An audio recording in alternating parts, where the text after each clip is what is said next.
Bismillahirrahmanirrahim. Bismillahirrahmanirrahim. Assalamualaikum warahmatullahi wabarakatuh. Bismillah, alhamdulillah, wassalatu wassalamu ala rasulillah Sayyidina Muhammadin ibni Abdillah wa ala alihi wa ashabihi wa man tabi'ahu wa mawalah. Ashhadu an la ilaha illallah wahdahu la syarikalah wa ashhadu anna sayyidana wa nabiyana Muhammadan abduhu wa rasuluh la nabiyya ba'dah. Allahumma salli ala Sayyidina Muhammad wa ala ali Sayyidina Muhammad. Yang sama-sama kita hormati para pengurus Dewan Kemakmuran Masjid Baitus Salam Arira Garden, bapak-bapak terutama yang hadir jemaah salat subuh. Insyaallah semua yang hadir pada Ahad kali ini dimuliakan oleh Allah Subhanahu wa taala. Bersyukur kita kepada Allah dengan ucapan alhamdulillah. Berselawat kita kepada Rasulullah dengan ucapan Allahumma salli ala Sayyidina Muhammad wa ala ali Sayyidina Muhammad. Jemaah subuh yang dimuliakan oleh Allah Subhanahu wa taala, pada hari ini kita masih masuk ke bulan Maulid Nabi, bulan kelahiran Nabi, atau kita sebut dalam bulan Hijriah itu bulan Rabiul Awal. Di mana-mana kita sudah ditampakkan berbagai macam kalangan masyarakat dengan bergembira memperingati kelahiran Nabi sallallahu alaihi wasallam. Pertanyaannya, apakah Nabi Muhammad sendiri merayakan? Tentu cara merayakan ekspresi Nabi Muhammad berbeda dengan zaman sekarang. Apa salah satu contohnya? Nabi Muhammad itu mulai dari ketika sudah diutus menjadi Nabi, beliau berpuasa di hari Senin. Ditanya sama sahabat, "Ya Rasulullah, kenapa engkau puasa di hari Senin?" "Yaumun ulitu wa yaumun ub'atsu wa yaumun unzila alayya." Saya hari Senin itu puasa karena di hari Senin itu aku dilahirkan, aku juga diutus jadi nabi, kemudian di hari Senin itu juga Al-Qur'an diturunkan kepadaku. Ini bukti bahwa Nabi bergembira dan selalu mengulang hari tentang hari Senin kelahirannya.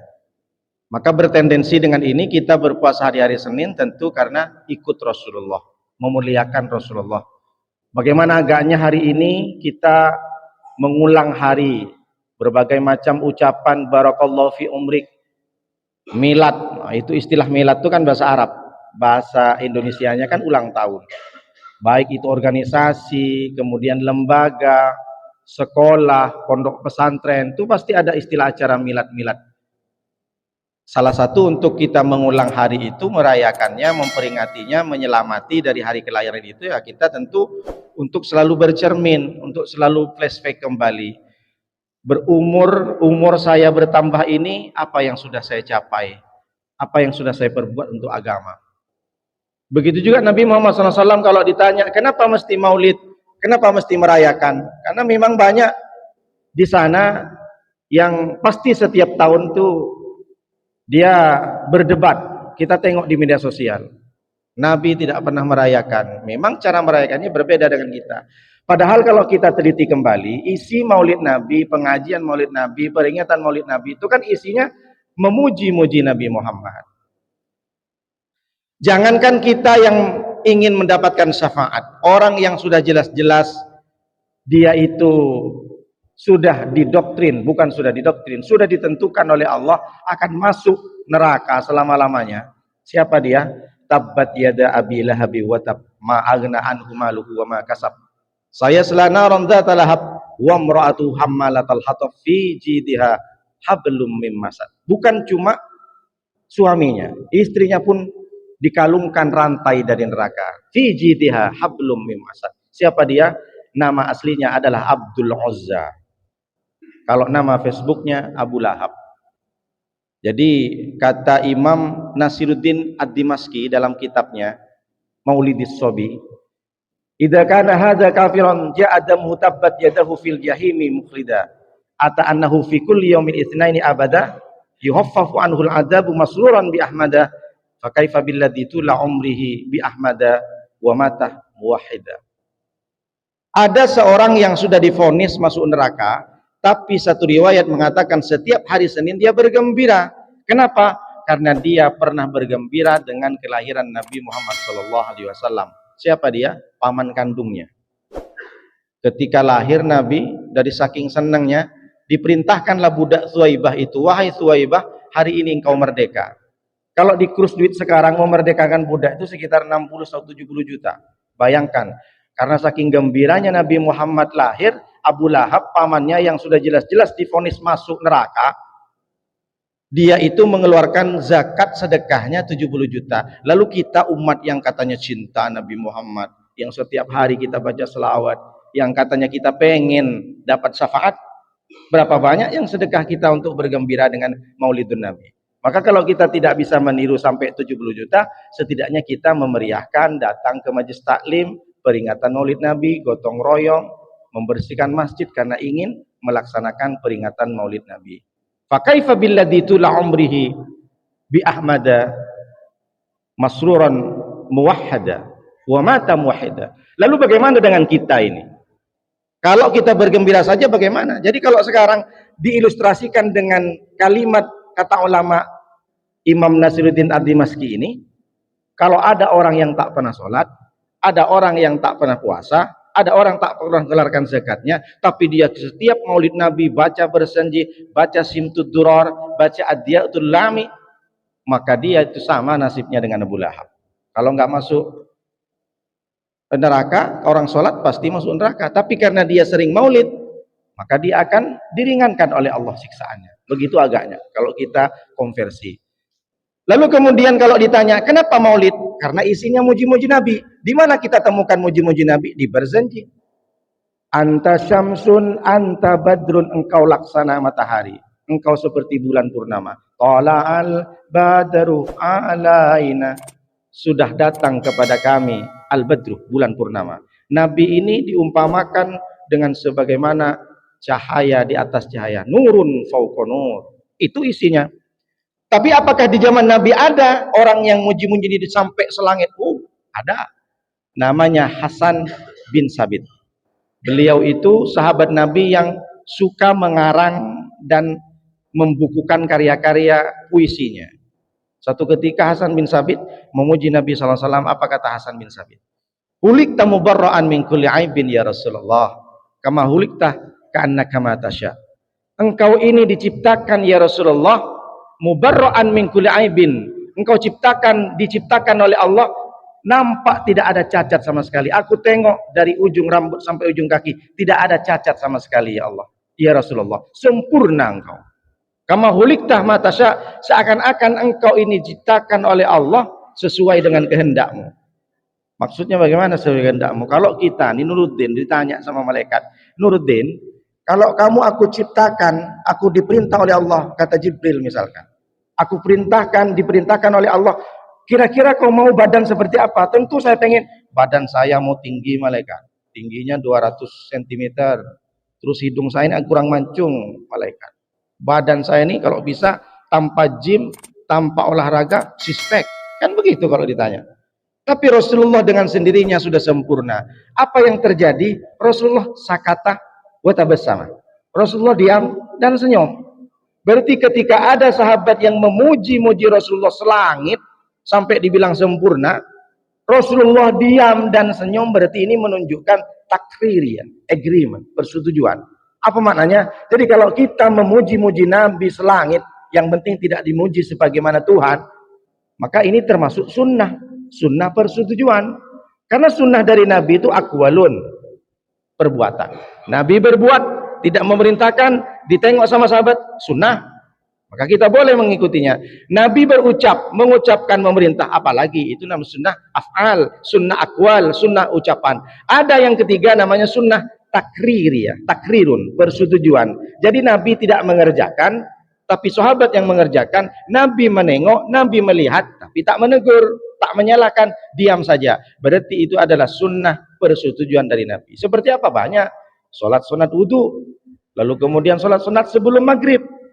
Nabi ini tak mengerjakan sholat sunat wudu. Siapa mengerjakan? Bilal.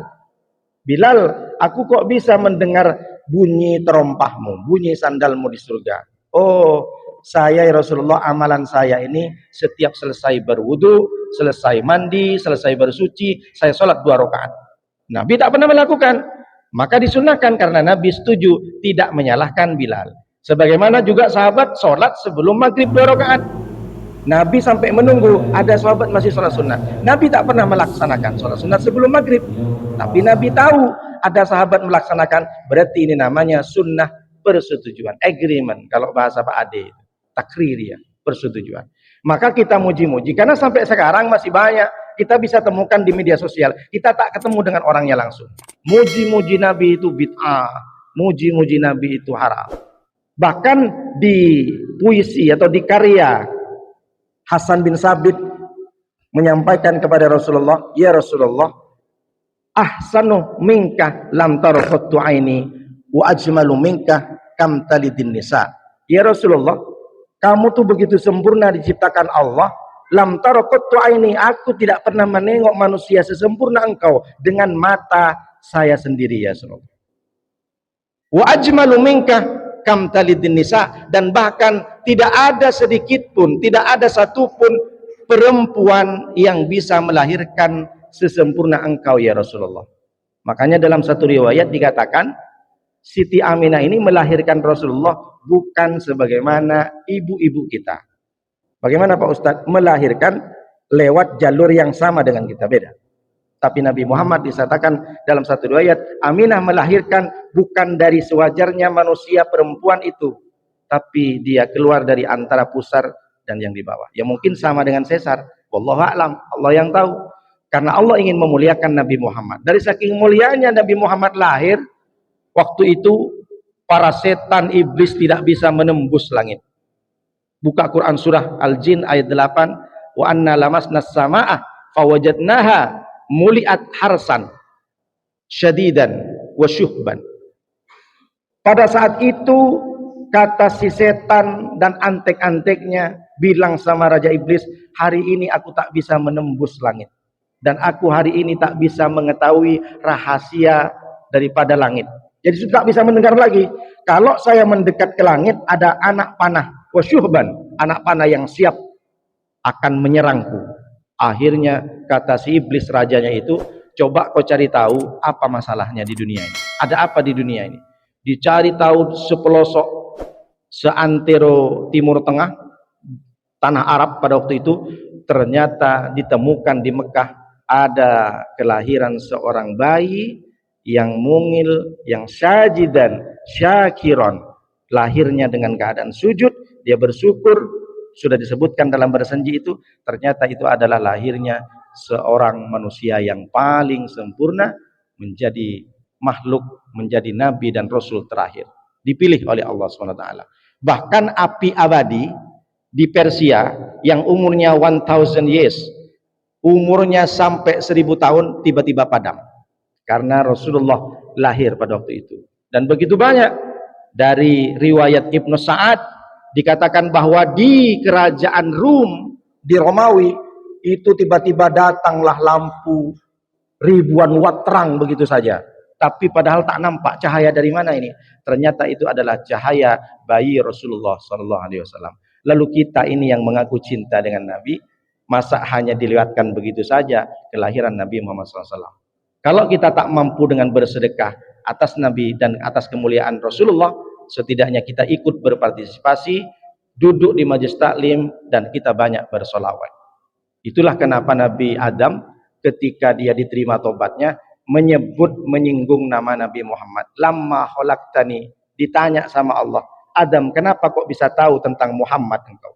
Karena dia lihat di ars ada tulisan Allahu Muhammad. Itulah kenapa di rumah-rumah kita pasang Allahu Muhammad.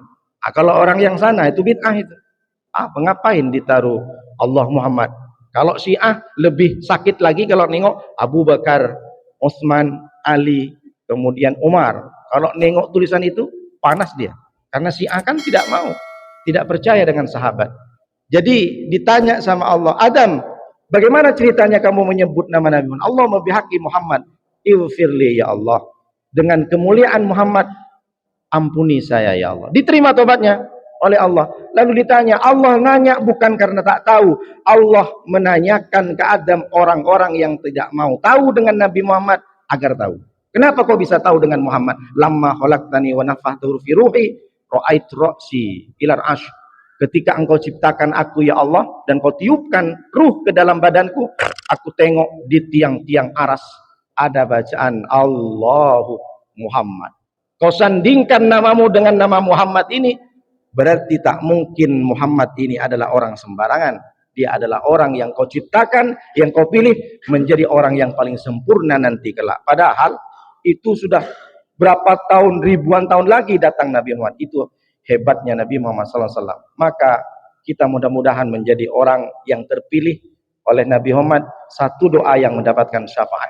Salah satu kita mencintai Nabi Muhammad, perbanyak baca selawat, lalu kemudian kita perbanyak amal-amal yang tak pernah ditinggalkan oleh Rasulullah. Apa itu? Sholat berjamaah. Salah satunya yang paling berat, sholat subuh berjamaah. Alhamdulillah, jamaah Masjid Baitul Salam sudah menunjukkan kecintaannya. Jadi cinta itu bukan hanya sekedar kita itu, oh saya cinta banyak salawat, tidak. Tapi kita praktekkan, kita tiru Nabi Muhammad kesehariannya. Bagaimana cara makan Nabi Muhammad? Nah, salah satu pada kesempatan kali ini, salah satu dari bentuk kita cinta kepada Nabi, kita jaga warisan-warisan Nabi. Apa warisan Nabi? Tentu adalah Al-Quran dan hadis. Hadis yang akan saya sampaikan ini yang pertama, hadis datang dari Hakim bin Hizam, sahabat Nabi. Hadisnya muttafaq alaih. Hadisnya sahih dari Bukhari dan Muslim. Apa kata Rasulullah? Kata Rasulullah SAW, al-yaddul ulya khairum min yadis sufla. Tangan di atas lebih baik daripada tangan di bawah. Berarti sedekah lebih baik daripada menerima. Dilanjutkan oleh Nabi, wabda biman ta'ul. Tapi bagaimana caranya bersedekah? Mulailah dari orang yang engkau menjadi tanggungannya, istri, anak, lalu kemudian ada orang tua di situ. Wa khairus sadaqati min dhahri ghina, dan sebaik-baik sedekah itu adalah memberikan kepada orang yang menjadi dinafkahinya, orang yang dinafkahinya. Dilanjutkan oleh Nabi SAW, kemudian wa may yasta'fif yu'iffahullah wa may yastaghni yunihillah. Barang siapa yang meminta-minta, barang siapa yang tidak meminta-minta, barang siapa yang menjaga dirinya, Allah akan jaga. Wa may yastaghni yunihillah. Barang siapa yang merasa cukup, Allah akan cukupkan. Barang siapa yang merasa kaya, kaya bukan karena merasa kaya dengan hartanya, maka Allah akan cukupkan. Perhatikan baik-baik, luar biasa hadisnya ini, bahwa kalau kita ingin bersedekah, mulailah dari orang yang menjadi tanggungannya. Kenapa Pak Ustadz seperti itu Nabi? Karena Nabi tahu pada saat ini, orang kalau bersedekah kepada keluarganya sendiri, kepada istri, kepada anak, ponakan, sepupu, adik kandung, itu karena namanya tak disebut. Tapi kalau sedekah ke orang yang jauh, luar biasa. Ngasih 50.000 ke orang lain yang jauh dari rumahnya, sampai 1 bulan pujiannya masih ada. Tapi ketika sedekah sama ponakan sendiri 500.000, cuma segini katanya. Padahal rumahnya besar. Begitulah orang. Kenapa orang termotivasi? Dulu saya pernah ceramah di Tanjung Piayu. Jadi ditanya sama panitia, Pak Ustadz, nanti boleh nggak saya request ceramahnya? Apa itu Pak? Saya bilang gitu. Nanti Pak Ustadz singgung. Di sini ini ada Pak Haji, dia itu suka memberi Pak Ustadz. Di sini ada anak yatim yang luar biasa dia sekolahkan dari kecil, dari mulai SD, SMP, SMA sampai kuliah Pak Ustadz. Luar biasa. Di masjid pun, waduh, Masya Allah Pak Ustadz, setiap bulan dia kasih 3 juta, 4 juta Pak Ustadz. Oh, saya ceramah, langsung saya angkat nih. Ini bukti bahwa salah satunya orang yang masuk surga sama gitu. Selesai ceramah, datanglah orang lain. Dia ngaku bahwa saya ini adalah iparnya Pak Ustadz, iparnya Pak Haji itu. Pak Ustadz salah. Pak Ustadz dari mana berita kok bisa muji-muji Pak Haji? Kenapa emangnya? Dia punya orang tua Pak Ustadz di rumahnya ditelantarkan. Dia punya ponakan Pak Ustadz yang sudah meninggal, orang tuanya yatim piatu, tak pernah dikasihnya Pak Ustadz. Dia asik nak beri dan sedekah kepada orang lain Pak Ustadz, apalagi ke masjid Pak Ustadz. Kenapa? Karena dia nampak namanya disebut Pak Ustadz, Haji Nuruddin. Oh, dia apa namanya? Pak Ade apa namanya ini Pak? Adi lift apa namanya? Di lampu nih setiap Jumat keluar Pak Ustadz, Haji Nuruddin 3 juta, Haji Nuruddin 3 juta. Tapi ternyata Pak Ustadz, mama kandungnya Pak Ustadz, jangankan dikasih duit Pak Ustadz, tak pernah dijenguk Pak Ustadz. Nah, ini tak betul. Makanya Allah itu sudah menyampaikan di surat Al-Isra ayat 36, wabil walidaini ihsana wabidil kurba wal yatama wal masakin wal jaridil kurba wal jaril junubi was sahibi bil jambi. Jelas, kalau kamu berbuat baik, jangan asik nak kasih yatim, yatim, miskin, miskin, fakir. Tengok orang tuamu dulu. Makanya durhaka itu bukan berarti orang yang bilang, membentak, tidak. Durhaka kepada orang tua, dia mampu menelpon, tapi tak pernah nelpon. Kenapa? Karena saya sudah kasih duit Pak Ustadz setiap bulan 5 juta. Mampu dia kunjungin ke rumah orang tuanya, yang penting saya kasih emas Pak Ustadz, saya tak perlu tengok orang tua saya, karena sudah ada saudara yang lain. Itu durhaka. Jadi durhaka itu bukan orang yang bentak-bentak, bukan orang yang tak ngasih duit. Dia ngasih duit tapi tak pernah jenguk, padahal dia mampu menjenguk. Takut sama istrinya, diam-diam pula dia ngasih duit sama mamanya, ketahuan istri. Nanti kalau ketahuan istri cemburu. Dan itu terjadi banyak yang curhat sama saya. Pak Ustadz, suami saya tuh kok saya lebih sayang sama mamanya Pak Ustadz. Saya belanja tak dikasih, mamanya terus Pak Ustadz dibeliin emas. Iri istrinya itu. Dan itu terjadi. Jadi kata Allah, kalau kau berbuat baik ke orang tuanya dulu. Setelah orang tua baru wabidil kurba.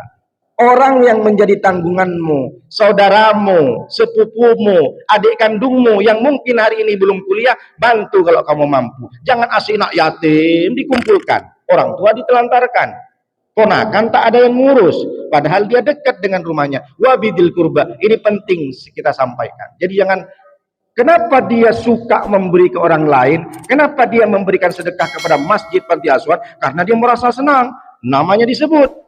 Yaitu tadi saya bilang perbandingannya, ngasih ke orang 50.000, namanya setiap minggu disebut. Tapi ngasih ke 500.000 Pak Ustadz, keponakan saya, diremehkan Pak Ustadz. Hanya gara-gara itu tak mau sedekah, salah. Dan itu yang terjadi sekarang. Maka kalau kita ingin bersedekah, tengoklah dulu.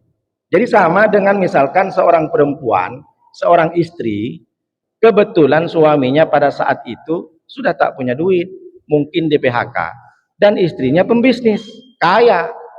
Maka kepada siapa dia mesti bersedekah? Maka kepada suami.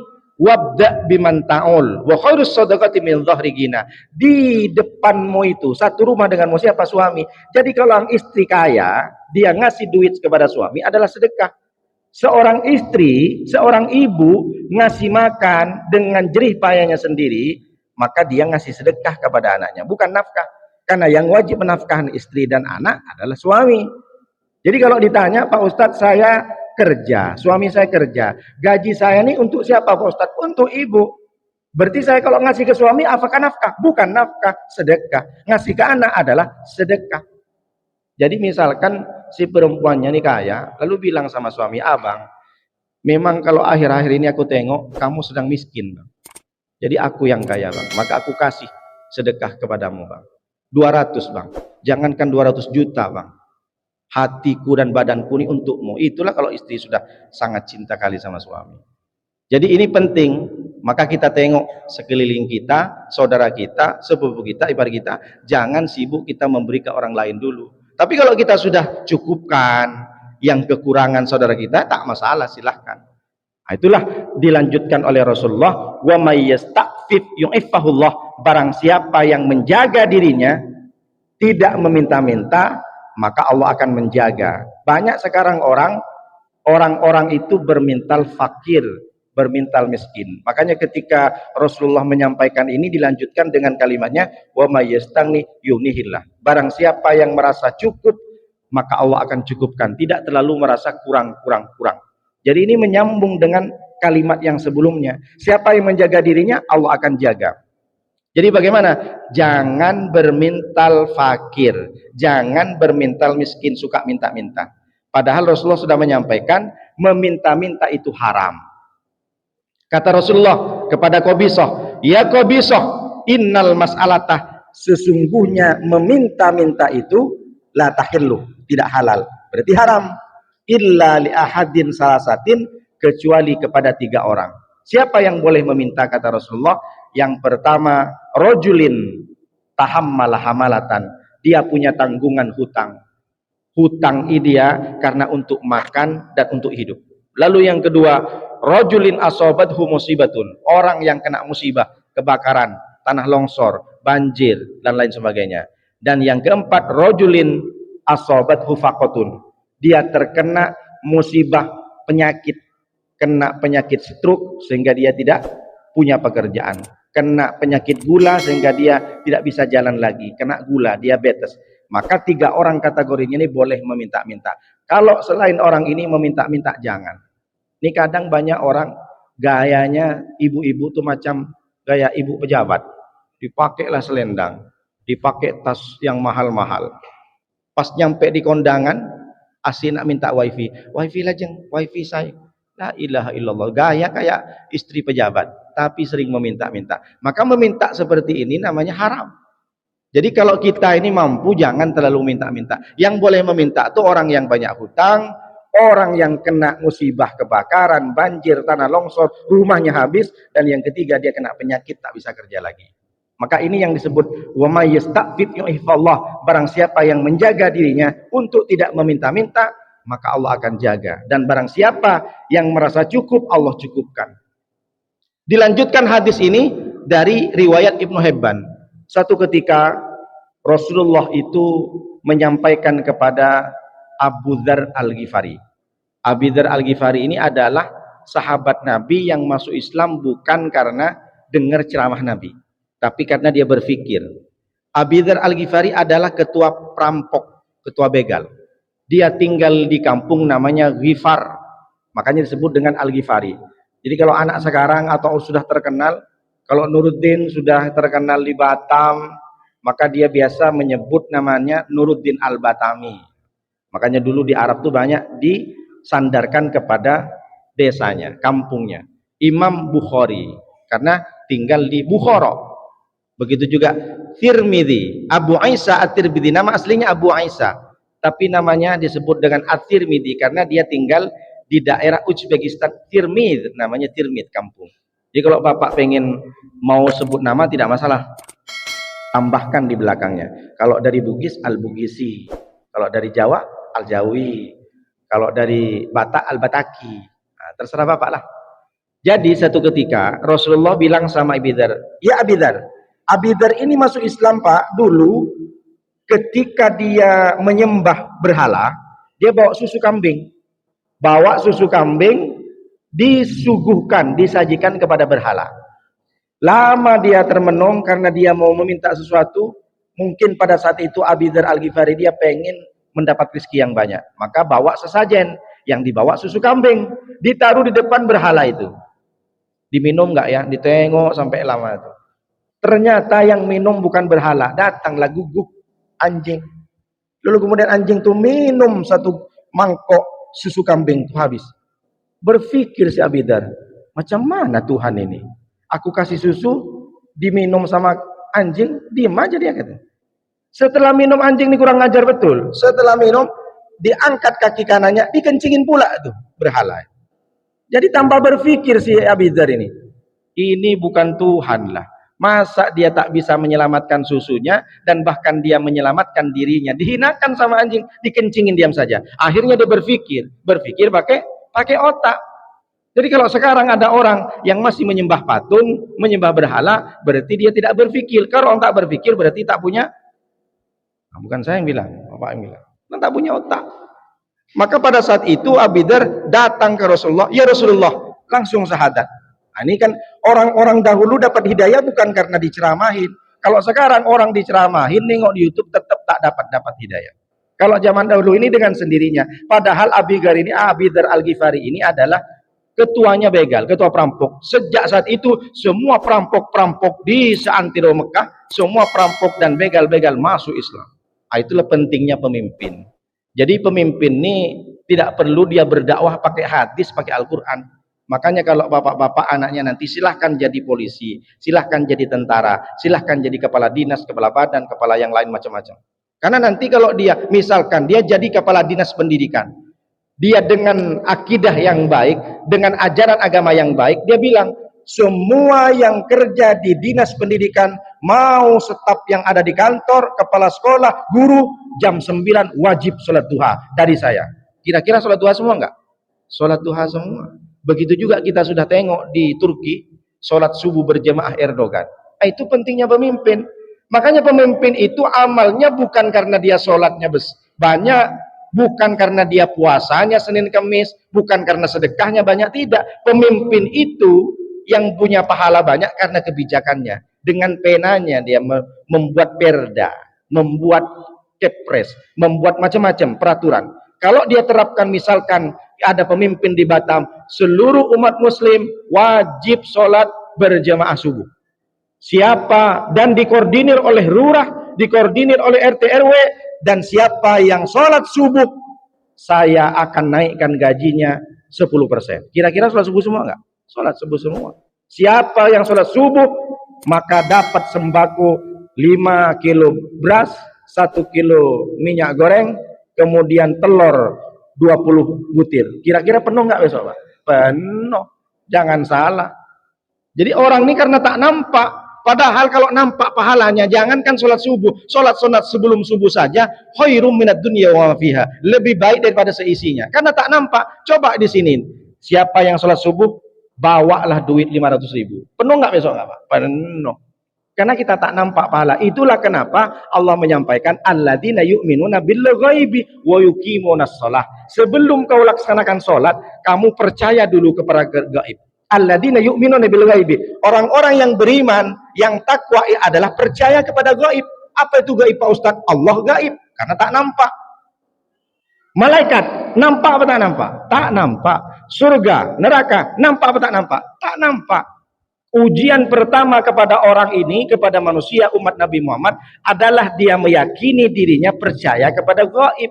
Maka hebat, kurang hebat gimana umat Nabi Muhammad? Tidak pernah jumpa dengan Nabi Muhammad, tidak pernah tahu malaikat Jibril, tidak pernah tahu surga neraka, tapi kita beriman. Itulah kenapa umat terakhir ini masuk duluan bersama Nabi Muhammad daripada umat-umat terdahulu. Itulah hebatnya. Maka bersyukur kita dengan kelahiran Nabi Muhammad SAW. Dan itu disebut dengan akidah. Jadi kalau kita sebelum sholat, betulkan akidah dulu.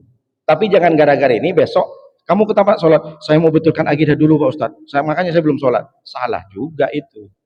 Jadi karena dulu ada namanya, sampai sekarang ada namanya apa, penulis buku, kalau Pak Ade mungkin tahu, namanya Arend Johannes Wensing, disingkat menjadi A.J. Wensing, menulis kamus hadis. Nama kitabnya namanya Al-Mufahras, Al-Mu'jam Al-Mufahras bi Hadisin Nawawi.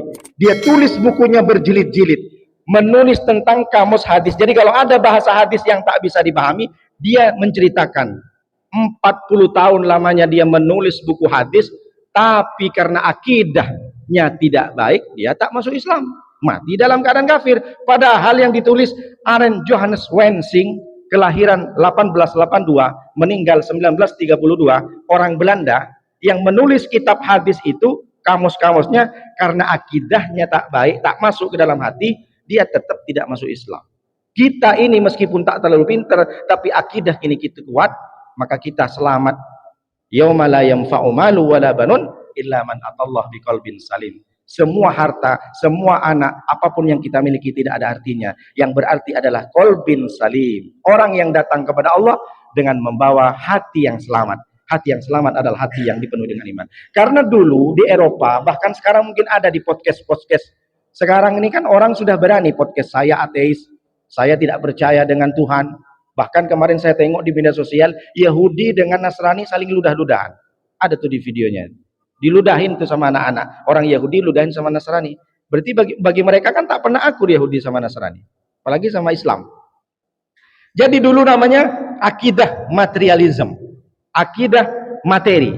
Dia percaya kepada Tuhan, kalau Tuhan itu nampak, kalau itu Tuhan bisa diraba, bisa ditengok. Makanya dibilang Tuhan, Tuhan tuh hantu jadinya, bukan Tuhan. Jadi dia itu percaya kepada Tuhan kalau Tuhan bisa diraba. Namanya akidah wujudiyah, akidah materialisme. Itulah kenapa cewek juga disebut dengan cewek matre. Kenapa? Karena dia cinta dengan lawan jenisnya kalau ada barang. Jadi datang adik, kata si abang, aku mau meminangmu dek. Emang abang bawa apa? Bawa cinta. Makanlah tuh cinta, katanya. Cinta nampak apa tak nampak? Tak nampak.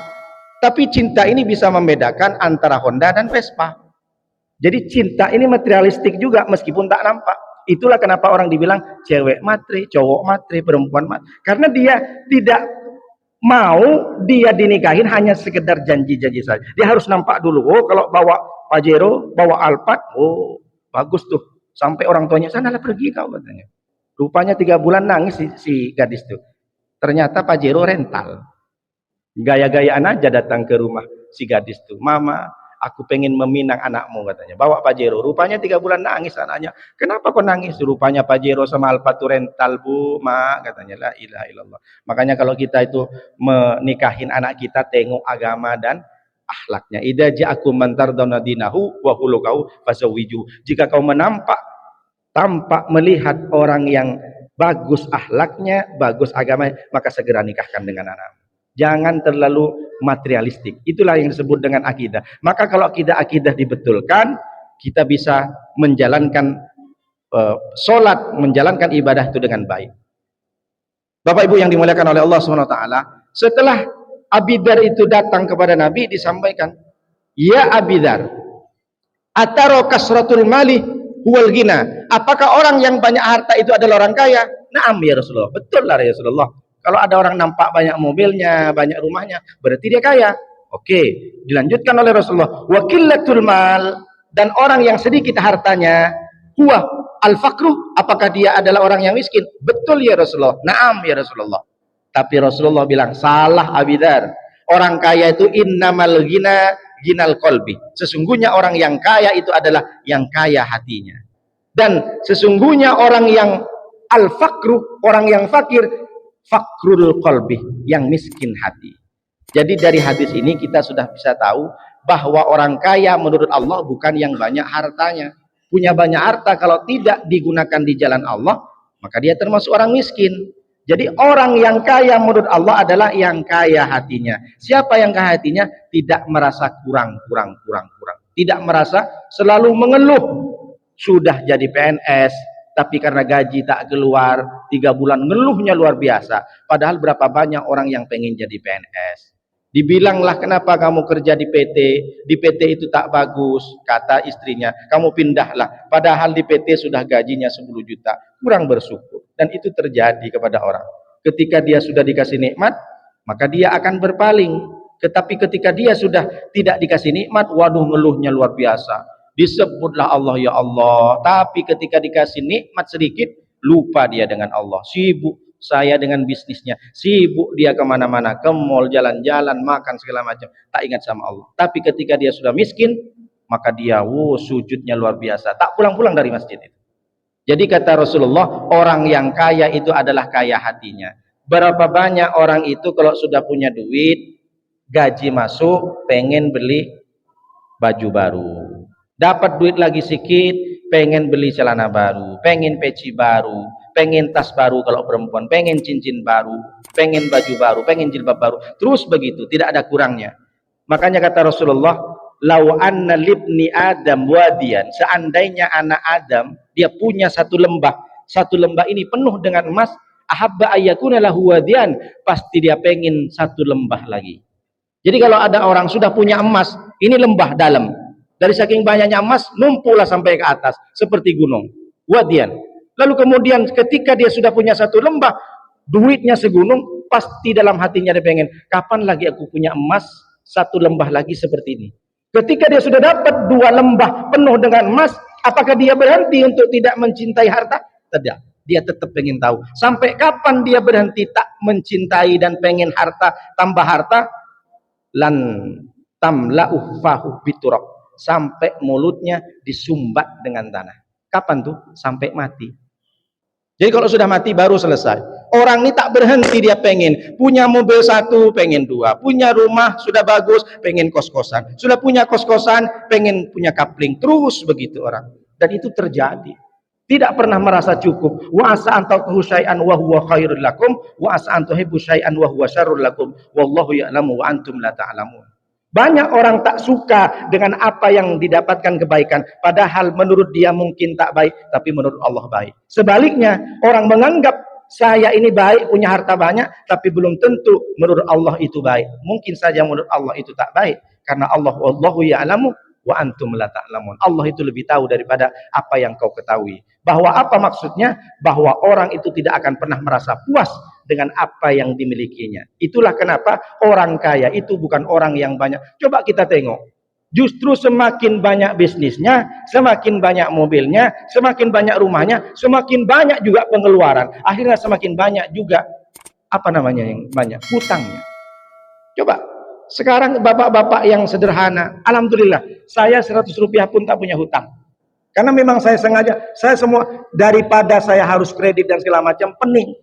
Karena memang kredit itu ada yang haram, ada yang halal. Jadi orang itu dia merasa tak pernah merasa cukup dan puas dengan apa yang dimilikinya. Dan itu terjadi banyak.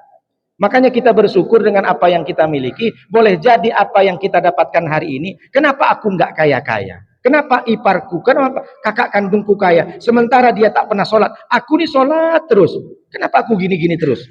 Berarti dia namanya su'dzon kepada Allah. Boleh jadi hari ini kau tidak dikayakan oleh Allah, biar kamu tetap fokus berjemaah. Kalau sempat kamu kaya, nanti kau lupa dengan sholatnya. Kenapa? Sibuk dengan modifikasi mobilnya, sibuk dengan motornya yang baru, sibuk akhirnya dilap setiap hari. Sholat nantilah dulu, tanggung nih, karena mobil baru beli. Ya boleh jadi gak dikasih mobil hari ini karena engkau mungkin nanti punya mobil, kata Allah, Allah lebih tahu. Makanya orang yang miskin adalah ghinal qalbi, miskin hati. Makanya selalu bermental fakir. Terakhir, hadis yang disampaikan oleh Rasulullah. Hadis ini datang dari Abu Sa'ad, Abi Sahal bin Sa'ad. Apa kata Rasulullah? Diajarkan oleh malaikat Jibril. Jadi kita kalau ke Madinah itu, Masjid Madinah, di depan ini kiblat, maka di kiri itu ada pintu namanya Babul Baqi, yang tengah Babul Jibril, yang di sini ada namanya Babun Nisa. Jadi kalau kita ke Madinah nanti sholat, di kiri ini ada pintu 3. Nah di tengah ini namanya Babul Jibril, pintu malaikat Jibril setiap kali memberikan pelajaran kepada Rasulullah, bukan wahyu. Jadi apa kata malaikat Jibril? Sampaikan kepada umatmu Muhammad, apa hadisnya? Isma syi'tah fa innaka mayitun. Hiduplah sesuka hatimu, karena sesungguhnya engkau akan mati. Silahkan wahai manusia, kau hidup sombong, kau hidup sok paten, kau hidup sok baik, sok ganteng. Tak ada orang yang lebih kamu. Merasa kau dipuji, merasa kau nurutin sekarang, bilang orang mantap nurutin, mantap nurutin. Silahkan sesuka hatimu hidup. Tapi pada saatnya engkau akan mati. Silahkan kau zalimi orang, kau rampas hak orang. Tak perlu dilanjutkan yang mana yang dirampas. Kita sudah tahu semua. Silahkan kau injak-injak rakyat, mentang-mentang kau berkuasa hari ini, pada saatnya engkau akan mati. Itulah kenapa ada lagu orang kaya mati, orang miskin mati, raja-raja mati, rakyat biasa mati, ustadz-ustadz kenceng juga Pak. Pak RT, Pak Imam mati. Mati semua. Tapi setidaknya kita mati meninggalkan karya yang bermanfaat. Itulah kenapa dibilang kalau singa mati meninggalkan belang, kalau gajah mati meninggalkan gading, manusia mati meninggalkan kredit, motor kredit, mobil kredit, rumah kredit, magicom kredit, setrika kredit, Tupperware kredit. Silahkan kredit, tak masalah. Apa maknanya? Jangan kita mati meninggalkan sisia. Itulah kenapa saya buat YouTube, Pak Ade juga buat YouTube. Ini akan ditanya. Jadi saya berpikir nanti di kubur bukan hanya marrobuka, wa man nabiyuka, wa ma imamuka, wa ma kiblatuka. Pasti ditanya, ma channeluka, apa channelmu? Wa ma facebooka, wa ma instagramuka. Karena ditanya semua, berapa banyak kita posting di Facebook. Masih mending kalau Facebooknya 1. Kadang satu orang Facebooknya 5, 4, 6. Ada kan seperti itu. Kenapa Pak Haji ganti lagi Facebooknya? Yang kemarin lupa password. Padahal Facebook yang lama berapa banyak dia nyindir-nyindir orang. Ditanya nanti sama Allah. Summa latus'alunna yauma idzin anin Nah, makanya saya buat YouTube ada, Unza Official, TikTok juga ada, Instagram, tapi alhamdulillah isinya ceramah. Pak Ade tahu, ngambil dari video-video ini. Kenapa? Karena nanti pasti dipertanggungjawabkan. Memang tidak ada ajaran ma channel luka, ma Facebook kah, ma YouTube kah, tidak ada. Tapi saatnya itu nanti akan ditanya, berapa banyak kau dosa ngetik-ngetik di posting itu, berapa banyak kau sakiti orang. Karena sekarang tuh apalagi ibu-ibu, berapa banyak ibu-ibu tersindir dengan status WA. Perang WA dia, Pak. Perang WA di status, perang status WA, status Facebook. Gara-gara status WA itu tak akur. Sampai seminggu tak teguran, Pak. Masya Allah, tabarakallah. Terutama yang ibu-ibu. Pedas sekali. Memang tak disebut namanya. Tapi kalau kita nengok status WA itu, kalau kita sakit hati, yang salah, jangan salahkan statusnya. Jangan salahkan orang yang membuat status. Kita yang menengok status itu hatinya tak bersih. Maka kita salahkan kita. Jadi kalau hati kita bersih, nengok status orang aman-aman aja. Ini kayaknya nyindir kamu, terserahlah, suka-suka dia. Kalau dia nyindir ditujukan kepadaku, berarti aku nambah pahala. Maka kita tak perlu baper namanya, tak perlu banyak bawa perasaan. Jadi kalau ada orang nyinggung, nyakitin, biarkan saja. Karena itu pahalanya mengalir kepada kita. Yang pertama, ismasita fa innaka mayitun. Hiduplah sesuka hatimu, sesungguhnya engkau akan mati. Wa'mal masyitah, dan berbuatlah sesuka hatimu, fa innahu matsyun bih, karena sesungguhnya itu akan dibalas. Sekecil biji sawi saja kita berbuat yang jahat, yang baik pasti akan dibalas. Fa may ya'mal mithqala dzarratin khairan yarah wa may ya'mal mithqala dzarratin syarran yarah. Wa ahbib man syi'tah fa innaka mafarikuhu.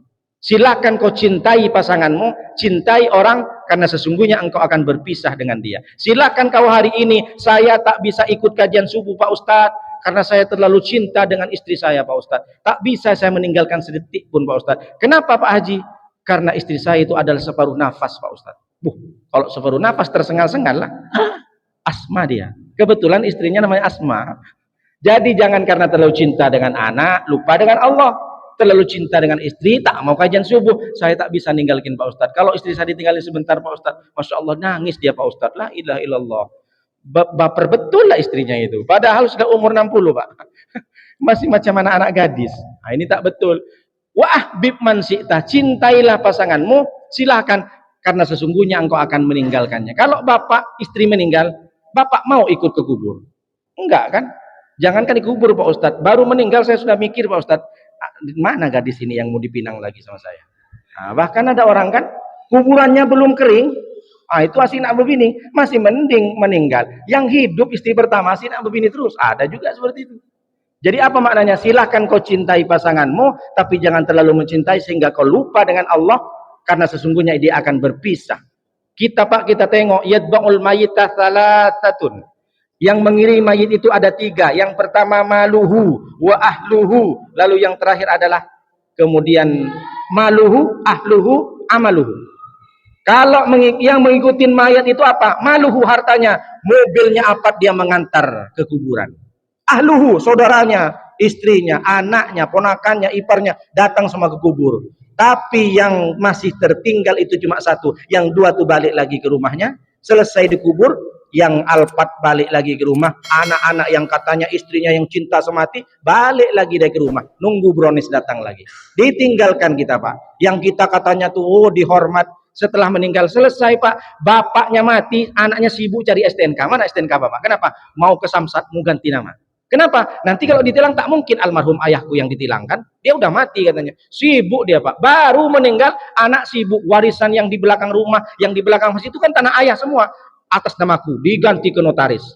Jadi kita ini yang punya istri cantik, yang sayang dengan kita, anak, kalau kita mati nggak dipikirkan kita Pak. Nggak dipikirkan. Siapa yang memikirkan kita? Amal kita, amaluhu. Yang pernah naruh 1.000, 2.000 di Masjid Baitus Salam, yang pernah kita mengusap anak yatim, yang pernah kita ngasih orang tua kita, itulah yang menyelamatkan kita. Istri yang katanya cinta sehidup semati separuh napas, tak ada, bullshit Pak. Tak ada. Kalau datang berondong, nikah lagi. Begitu juga kalau bapak meninggal istrinya, bapak mana pernah dengerin, mana pernah ngingetin istri itu lagi, tak ada. Apalagi anak kita. Anak sekarang durhaka itu bukan durhakanya bukan karena tak sedih, selfie di kuburannya nih. Baru mati pun sudah selfie, pakai live lagi. Bapaknya mati di live kan. Harusnya anak yang soleh itu, anak bapak meninggal baca Yasin. Nangis tak perlu, tapi baca Yasin, sedekahkan. Kalau perlu harta yang sekarang punya ayah, sedekahkan untuk ayah biar selamat dia dikubur. Kan begitu yang benar. Ini Alphard yang dibawa petenteng-petenteng selfie ini. Selfie dulu katanya. Berapa banyak orang yang datang di kuburan ayah. Gitu aja. Habis itu udah selesai. Wa ahbib man syi'ta fa innaka mafarikuhu. Dan yang terakhir kata Rasulullah SAW, wa syarafuhu, orang yang mulia itu adalah qiyamuhu bil lail. Dia itu bangun tengah malam, sujud, dia tahajud, salat tahajud dan berdoa kepada Allah. Wa izzuhu, dan kehormatan seseorang, istina'uhu anin nas, dia merasa cukup daripada manusia. Jadi malaikat Jibril mengajarkan kepada Nabi Muhammad, Nabi Muhammad mengajarkan ke sahabat, sahabat hadisnya sampai ke kita. Maka ini menjadi salah satu motivasi kita, bahwa sesungguhnya kita akan mati, bahwa sesungguhnya kita akan dibalas sekecil apapun, dan bahkan orang-orang yang mencintai dan dicintai kita pada saatnya dia akan berpisah. Hanya dua saja yang disampaikan di hadis ini. Kalau kita ingin mulia, sering-seringlah tahajud. Kalau kita ingin menjaga kehormatan kita di antara manusia, jangan pernah meminta-minta, merasa cukuplah. Jangan bermintal fakir, jangan berminta miskin. Berapa banyak orang di sini itu bermintal fakir, rumahnya besar, tapi ketika sudah ditanya oleh Basnas, Pak Haji rumahnya besar, mobilnya besar, bininya pun besar Pak Haji. Gimana Pak Haji? Enggak mau ngeluarin zakat. Aduh mohon maaf Pak Basnas, mobil ini kredit, rumah ini kredit. Dia sangat tak mau keluar 2 miliar, kalau tak ada 100 rupiah bukan 2 miliar. Dipikirkan di sini. Akhirnya 3 bulan kemudian datang ke Basnas. Sama Basnas dikira dia mau sedekah. Ada apa Pak Haji? Berapa juta yang mau disedekahkan Pak Haji? Bukan gitu Pak Basnas. Ada nggak zakat untuk saya? La ilaha illallah. Sudah kaya berebut daging kurban. Banyak. Sudah kaya tapi ketika diundang, dimasukkan semua jajan-jajan itu. Padahal di rumah itu kayanya luar biasa, tapi sekali nengok jajan dimasukkan ke tas tuh. Biasanya ibu-ibu, bukan ibu-ibu sinilah. Mentalnya mental miskin. Padahal di rumah kaya, kulkas besar, rumah pun besar, tapi ketika ngumpul asina diambil semua, rakus. Nah, ini berarti dia tidak akan mulia. Wa izzuhu, kehormatan seseorang itu adalah istinauhu anin nas. Dia merasa cukup dari manusia, tidak meminta-minta, tidak bermintal miskin dan tidak bermintal fakir. Ini saja yang bisa disampaikan oleh hari ini. Mudah-mudahan bisa bermanfaat dan mudah-mudahan kita semua dengan mencintai Nabi, kita ikutin hadis-hadis Nabi, insya Allah kita akan berjumpa dengan Nabi dan mendapatkan ridho dari Allah SWT. Bismillahirrahmanirrahim. Alhamdulillahirabbil alamin wassalatu wassalamu ala asrofil anbiya wal mursalin wa ala alihi washabihi ajmain hamdan syakirin hamdan na'imin hamdan yuafi ni'amaka fi mazida. Ya Rabbana lakal hamdu kama yanbaghi li jalalika wa 'azimi sultanik. Allahumma shalli wa sallim wa barik ala sayyidina Muhammad wa ala ali sayyidina Muhammad. Allahumma rabbana la tuzigh qulubana ba'da idh hadaytana wa hab lana min ladunka rahmah innaka antal wahhab. Rabbana ighfir lana wa li ikhwanina alladziina sabaquna bil iman wa la taj'al fi qulubina ghillan lil ladziina amanu rabbana innaka ra'ufur rahim. Allahumma aslih lana dinana alladzi huwa ismatu amrina wa aslih lana dunyana allati fiha ma'ashina wa aslih lana akhiratana allati fiha ma'adina waj'al hayata ziyadatan lana fi kulli khair waj'al al-mauta rahatan min kulli syarr. Allahumma rabbana atina fid dunya hasanah wa fil akhirati hasanah wa qina adzabannar. Subhanaka rabbika rabbil izzati amma yasifun wa salamun alal mursalin walhamdulillahi rabbil alamin. Demikian yang bisa sampaikan. Mohon maaf kalau ada salah. Terima kasih. Hadanallahu ilaikum min thoriqil mustaqim. Wassalamualaikum warahmatullahi wabarakatuh. Waalaikumsalam warahmatullahi wabarakatuh.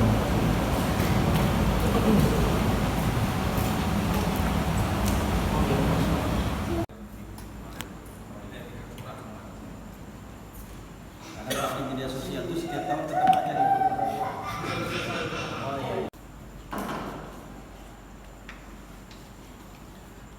Kita akan mengekspresi gembira. Kalau kita ulang tahun aja luar biasa. Kalau dicari lagi itu mana? Nah ya kan. Yang penting ada pakai. Boleh punya panon.